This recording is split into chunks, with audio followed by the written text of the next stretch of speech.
امام الانبیاء کی امت اس بات کو اچھی طرح سمجھ لے کہ حضرت شعیب علیہ السلام کی قوم کے قصے میں بتایا کہ تجارت سے تمہیں کامیابی نہیں ہوگی، اللہ تعالیٰ کی فرما برداری سے کامیابی ہوگی۔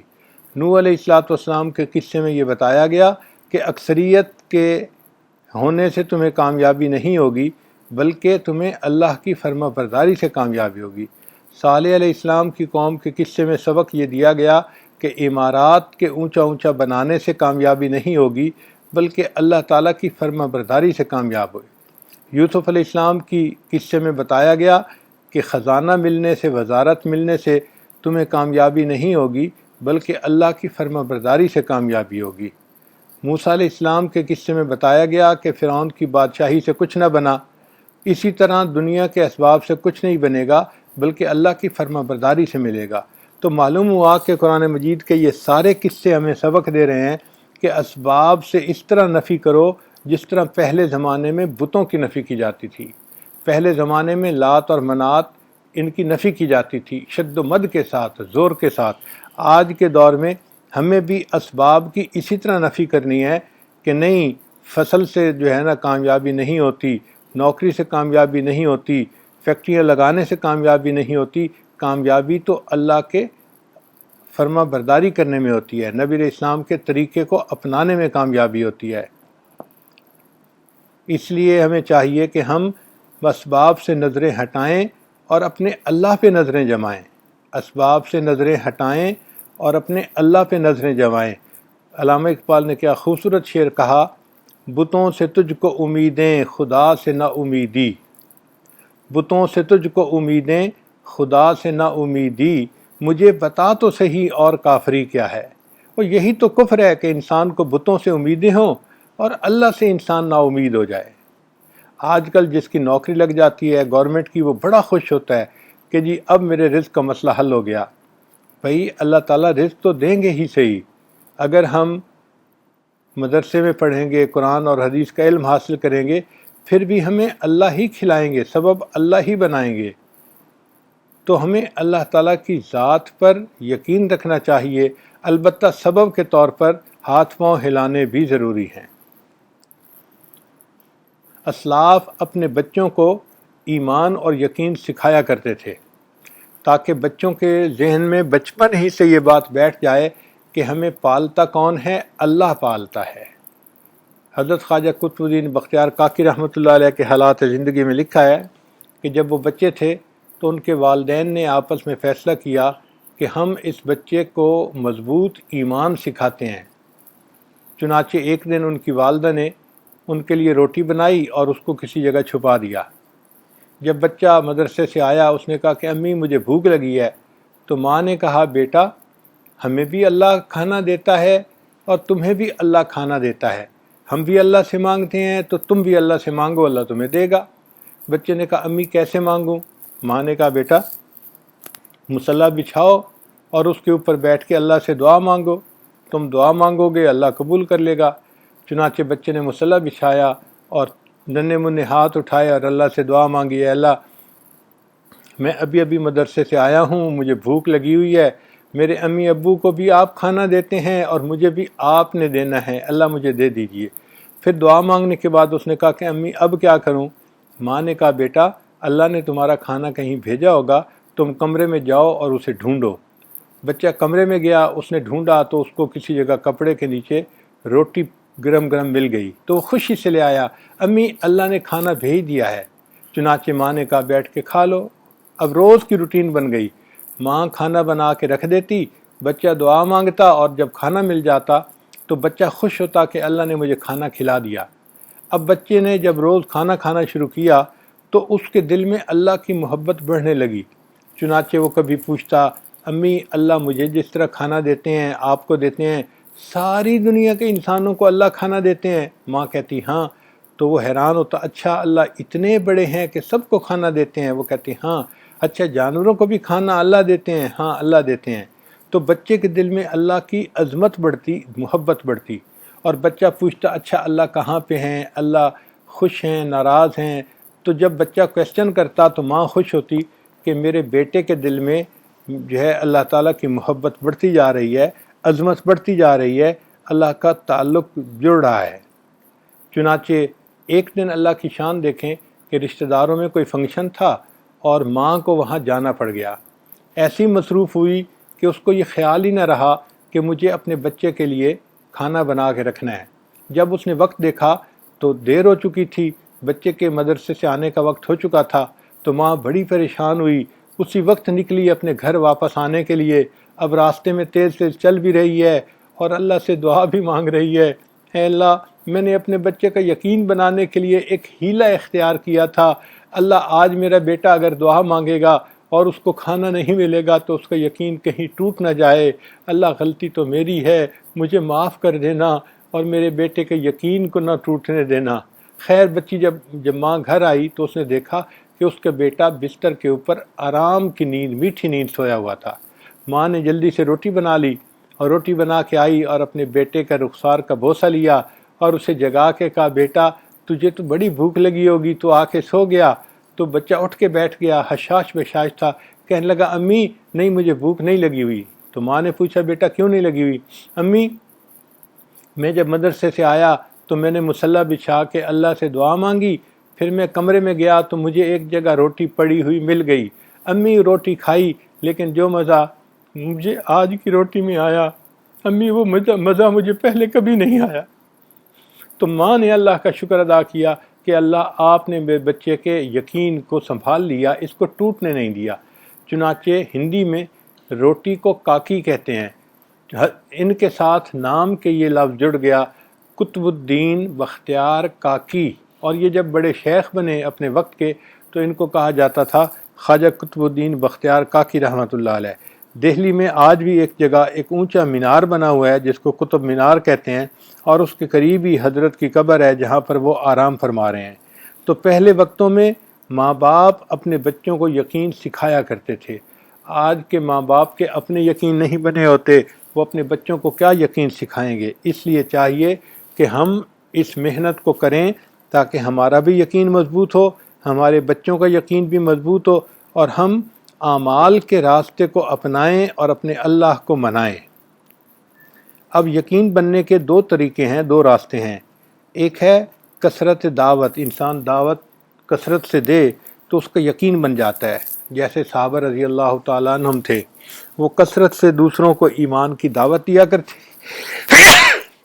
الحمدللہ کثرت سے ایمان کی دعوت دیا کرتے تھے اور ان کا اپنا یقین بن جاتا تھا۔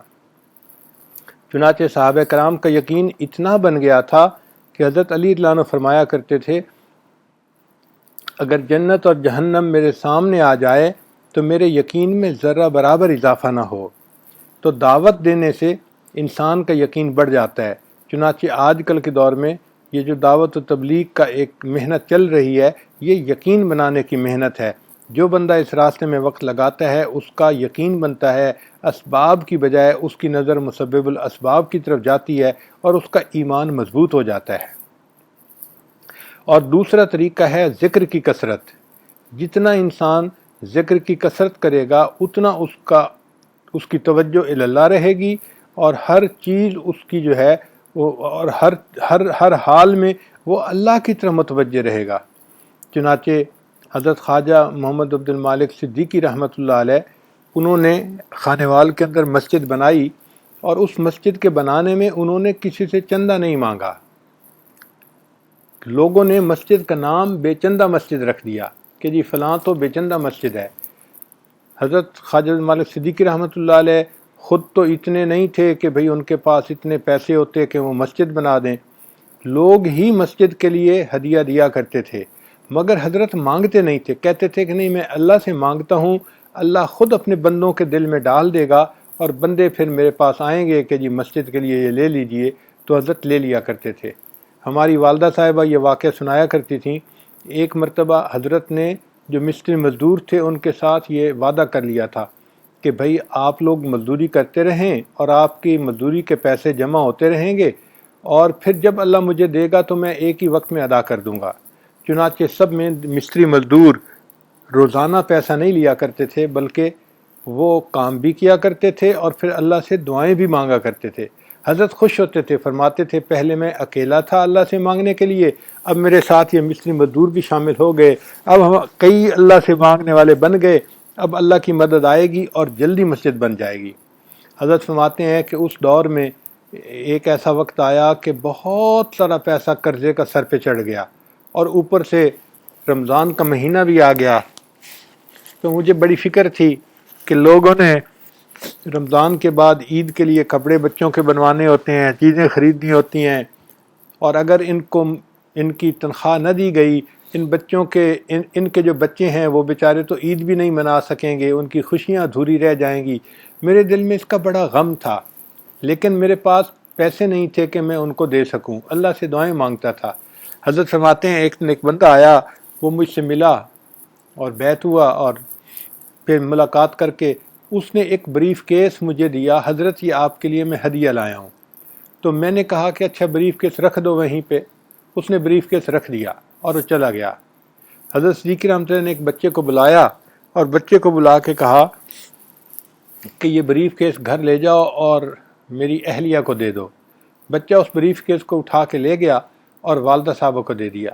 والدہ صاحبہ نے سوچا کہ اس بریف کیس کو کہیں رکھ دیا جائے، انہوں نے بھی اس کو نہیں کھولا اور بریف کیس کو کسی اونچی جگہ رکھ دیا۔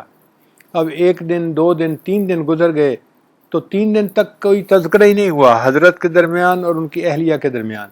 تیسرے چوتھے دن اماں جی نے پوچھا حضرت سے کہ وہ جو آپ نے بریف کیس بھجوایا تھا وہ لوہے کا بنا ہوا ہے یا کیا؟ حضرت نے پوچھا کیوں؟ کہنے لگی وہ تو اتنا بھاری ہے کہ مجھے اٹھا کے اوپر رکھنے میں بڑا وزنی محسوس ہوا۔ تو حضرت نے فرمایا نہیں، لوہے کا تو نہیں بنا ہوا، ذرا اس کو میرے پاس اٹھا کے لائیں کہ وہ بھاری کیوں ہے۔ چنانچہ والدہ صاحبہ اس کو اٹھا کے لائیں۔ جب اس کو کھولا گیا تو دیکھا کہ وہ نوٹوں سے بھرا ہوا تھا، 1000 روپے والے نوٹ کے۔ حضرت نے فرمایا کہ اللہ کی مدد آ گئی، اب یہ مصری مزدوروں کو ان کے پیسے دے دینے چاہیے تاکہ یہ رمضان کی عید کے لیے خرچہ کر سکیں اور اپنے بچوں کو عید کے لیے جو ہے وہ چیزیں خرید کے دے سکیں۔ چنانچہ جتنا حساب بنا مصری مزدوروں کا، جب نوٹوں کو گنا گیا تو اتنے ہی پیسے تھے۔ حضرت نے سب کو دے کر اللہ کا شکر ادا کیا، اللہ آپ نے اپنے بندوں کے لیے اسباب بنا دیے اور مجھے اس قرضے سے فارغ کر دیا۔ تو دیکھو اللہ والوں کا یقین اس طرح بنتا ہے کثرت ذکر کی وجہ سے۔ شیخ احمد دربندی رحمۃ اللہ علیہ ایک بزرگ گزرے ہیں، ان کے بارے میں آتا ہے کہ ان کے شہر پر تاتاریوں نے قبضہ کیا تو پورے شہر سے مسلمان جو تھے وہ نکل کے بھاگ گئے، لیکن شیخ احمد دربندی جو تھے وہ اپنے گھر سے نکل کے مسجد میں آئے اور مسجد میں بیٹھے رہے۔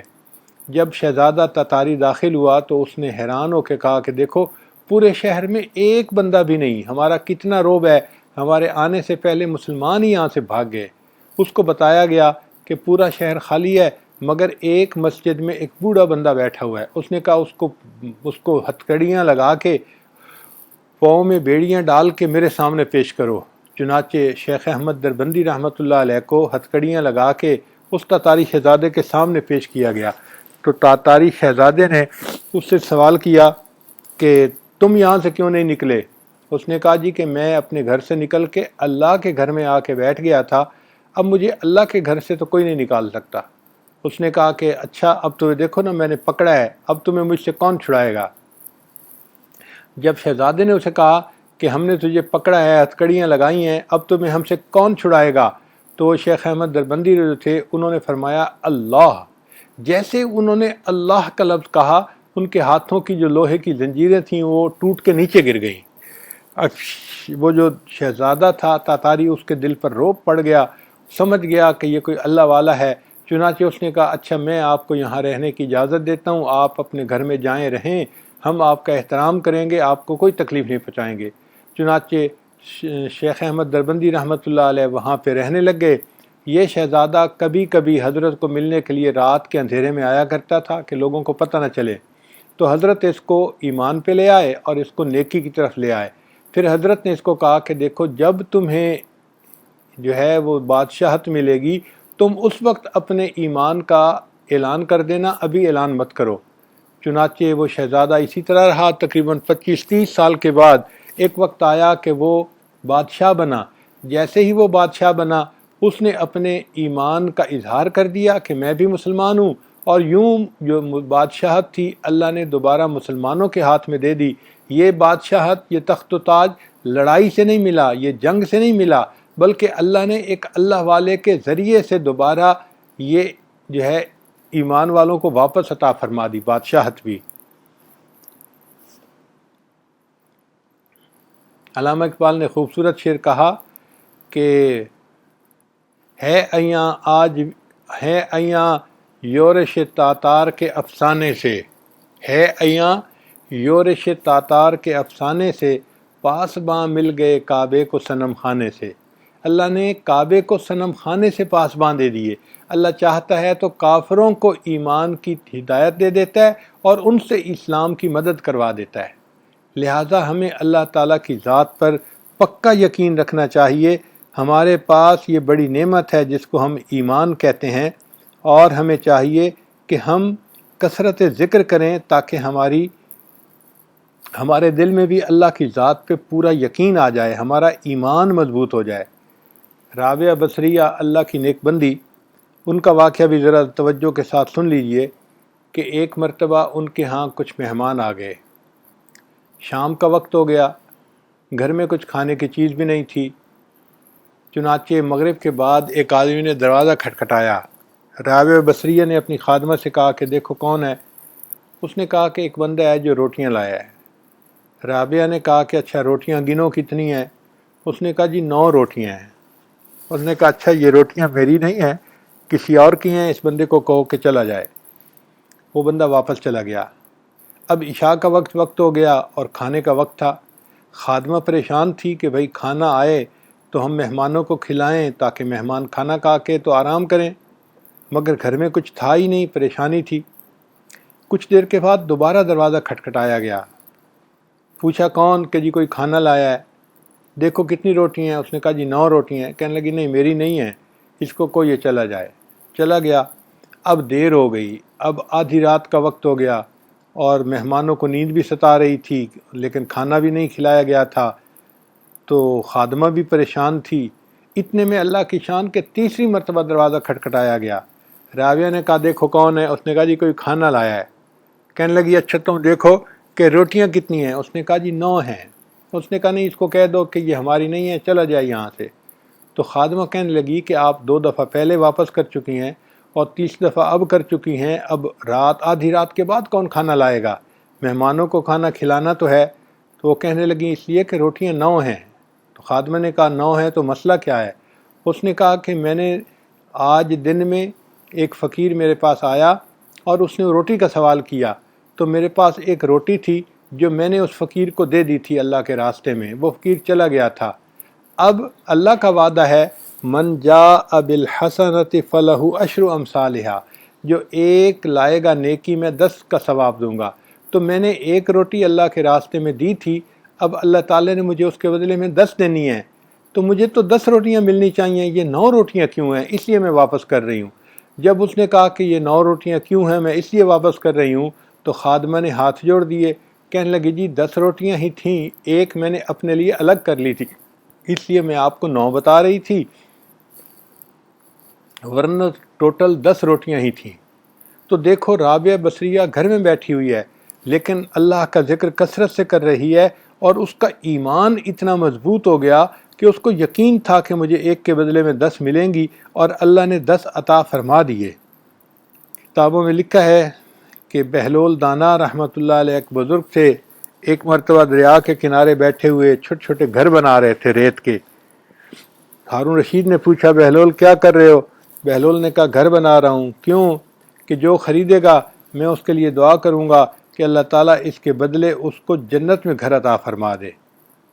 ہارون رشید نے سمجھا ایک مجذوب آدمی ہے جو اپنے حال میں بیٹھا ہوا جنت کے مکانوں کے سودے کر رہا ہے۔ وہ آگے چلا گیا۔ پیچھے ہارون رشید کی بیوی آ رہی تھی، زبیدہ خاتون، اس نے بھی بہلول کو سلام کیا۔ پوچھا بہلول کیا کر رہے ہو؟ بہلول نے کہا کہ مکان بنا رہا ہوں۔ پوچھا کس لیے؟ کہنے لگا کہ جو بندہ خریدے گا میں دعا کروں گا کہ اللہ اس کے بدلے اس کو جنت میں گھر عطا فرما دے۔ اس نے پوچھا کہ مکان کی قیمت کیا ہے؟ تو بہلول نے کہا کہ 1 دینار ہے۔ چنانچہ زبیدہ نے 1 دینار بہلول کو دے دیا اور اپنے لیے دعا کروا لی، چلی گئی جی۔ اب رات کو جب ہارون رشید سویا تو اس نے دیکھا کہ جنت ہے اور اس کے اندر خوبصورت مکان بنے ہوئے ہیں، کوئی ایسا مکان ہے کہ ایک اینٹ سونے کی، ایک اینٹ چاندی کی، بڑے خوبصورت خوبصورت مکان بنے ہوئے ہیں، اور اس میں ایک سرخ یاقوت کا مکان ہے جو بہت خوبصورت ہے، اور اس کے دروازے کے اوپر زبیدہ کا نام لکھا ہوا ہے۔ جب اس نے اپنی بیوی کا نام لکھا ہوا دیکھا تو ہارون رشید قریب ہوا، جب دروازے پر پہنچا تو وہاں پہ ایک سیکیورٹی گارڈ تھا، اس نے اس کو روکا۔ ہارون رشید نے اس سے کہا کہ آپ نے مجھے کیوں روکا؟ اس نے کہا اس لیے کہ آپ کا نام کیا ہے؟ اس نے کہا ہارون رشید۔ اس نے کہا کہ نہیں، یہ تو زبیدہ کا مکان ہے، اور یہاں پر جس کا مکان ہو وہی اندر جا سکتا ہے، دوسرا بندہ نہیں جا سکتا، وہی بندہ اندر جا سکتا ہے، دوسرا نہیں جا سکتا، آپ جاؤ۔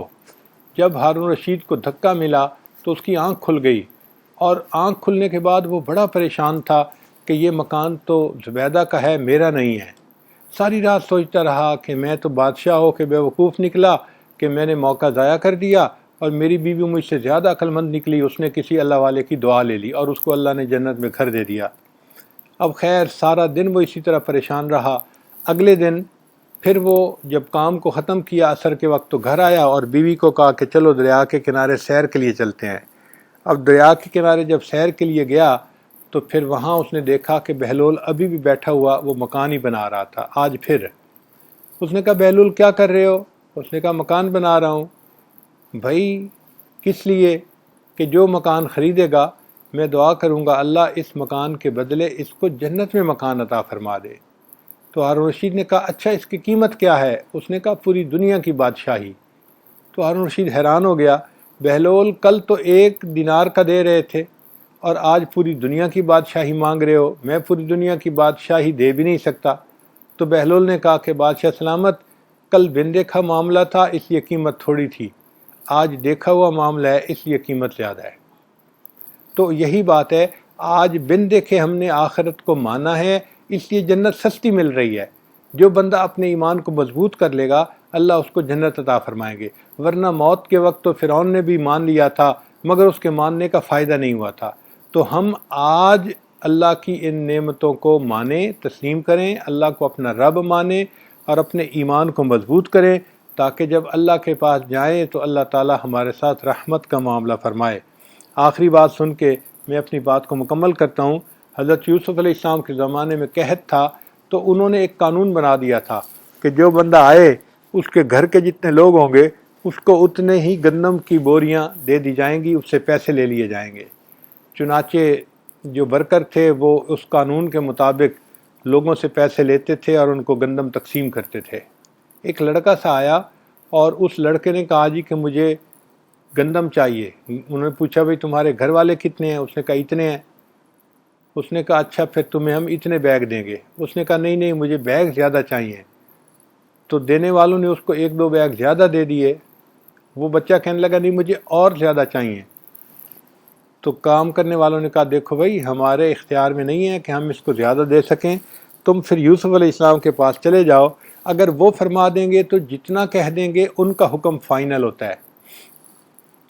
وہ لڑکا سا جو تھا نوجوان لڑکا وہ حضرت یوسف علیہ السلام کے پاس آیا اور آ کے کہنے لگا کہ حضرت مجھے گندم چاہیے۔ انہوں نے فرمایا بھائی گندم کا تو یہ قانون ہے کہ ہم اتنا دیتے ہیں جتنے گھر کے لوگ ہوتے ہیں۔ اس نے کہا نہیں حضرت مجھے زیادہ چاہیے۔ انہوں نے کہا کہ تمہیں ان لوگوں نے دی؟ ان کا ہاں مجھے انہوں نے 2-3 بیگ زیادہ دیے مگر مجھے اور بھی زیادہ چاہیے۔ تو یوسف علیہ السلام نے کہا کہ ان لوگوں نے بھی تجھے زیادہ گندم دی جو دستور ہے اس سے، اور میرے پاس آئے ہو اور میں بھی تمہیں کہتا ہوں کہ چلو میں تمہیں 2-4 بیگ اور زیادہ دے دوں گا، لیکن تم جو ہے وہ اور زیادہ کا مطالبہ کر رہے ہو، کیوں اتنی گندم مانگتے ہو؟ اس نے کہا حضرت آپ مجھے پہچان نہیں رہے، اگر آپ مجھے پہچان لینا کہ میں کون ہوں تو آپ مجھے بہت زیادہ گندم دیں۔ تو یوسف علیہ السلام حیران ہوئے۔ یوسف علیہ السلام نے اس سے پوچھا کہ تم ایسی بات کیوں کر رہے ہو؟ اس نے کہا کہ حضرت جب زلیخا نے آپ کے اوپر بہتان لگایا تھا اس وقت جس چھوٹے بچے نے آپ کی پاک دامنی کی گواہی دی تھی وہ بچہ میں ہوں، مگر اب میں بڑا ہو کے جوان ہو گیا ہوں تو میں آپ کے پاس آیا ہوں۔ حضرت یوسف علیہ السلام نے جب یہ بات سنی تو آپ کو بچے پہ اتنا پیار آیا کہ آپ نے اس بچے کو اپنے قریب بلایا، اس کے ماتھے کو بوسہ دیا، اس کو گلے لگایا، بگ ہگ دیا اور پیار کے ساتھ اس کو رخصت کیا، اور اس کو ڈبل ٹرپل جو ہے گندم دی، اور لوگوں کو کہا کہ یہ گندم تم لے جاؤ اور اس کے ساتھ سواریاں اپنی ہوں اور اس کو گھر بھی پہنچا کے آؤ۔ جب یوسف علیہ السلام نے اس نوجوان کو اس طرح عزت کے ساتھ رخصت کیا تو اللہ تعالیٰ نے وحی نازل فرمائی، اے میرے پیارے یوسف علیہ السلام، آپ نے اس لڑکے کو بڑی عزت سے نوازا۔ عرض کیا، اے اللہ کیوں نہ نوازتا، یہ وہ لڑکا ہے جس نے میری پاک دامنی کی گواہی دی، آج یہ میرے پاس آیا تو میرا دل چاہا کہ میں اس کو اتنا دوں جتنا میں دے سکتا ہوں۔ تو اللہ تعالیٰ نے فرمایا، اچھا یوسف علیہ السلام آپ گواہ رہنا، جس نے آپ کی پاک دامنی کی گواہی دی آپ کے پاس آیا، آپ نے اتنا دیا جو آپ دے سکتے تھے۔ میں پروردگار اعلان کرتا ہوں کہ جس نے دنیا میں میری وحدانیت کی گواہی دی، جب وہ قیامت کے دن بندہ میرے سامنے آئے گا تو پھر اس کو میں اتنا دوں گا جو میری شان کے مطابق ہوگا۔ تو اللہ کو ایک ماننا اور اللہ کی ذات پر کامل ایمان رکھنا یہ بڑی نعمت ہے، اس نعمت کی حفاظت کیجئے۔ اللہ تعالی ہم پر رحمت کا معاملہ فرمائے اور ہمیں ایمان کامل کے ساتھ اللہ اس دنیا سے رخصت فرمائے۔ ہم نے اپنے بڑوں سے سنا ہے کہ جو بندہ عام مسلمانوں کی غیبت کرتا ہے وہ فسق و فجور میں ملوث ہو جاتا ہے، اور جو بندہ علماء صلحاء نیکوں کی غیبت کرتا ہے اس کو اللہ تعالیٰ موت کے وقت ایمان سے محروم فرما دیتے ہیں۔ اللہ تعالیٰ ہمیں محرومی سے محفوظ فرمائے اور ایمان کے وقت ساتھ اللہ تعالیٰ اس دنیا سے اپنے وقت پہ لے جائے۔ وآخر دعوانا ان الحمد للہ رب العالمین۔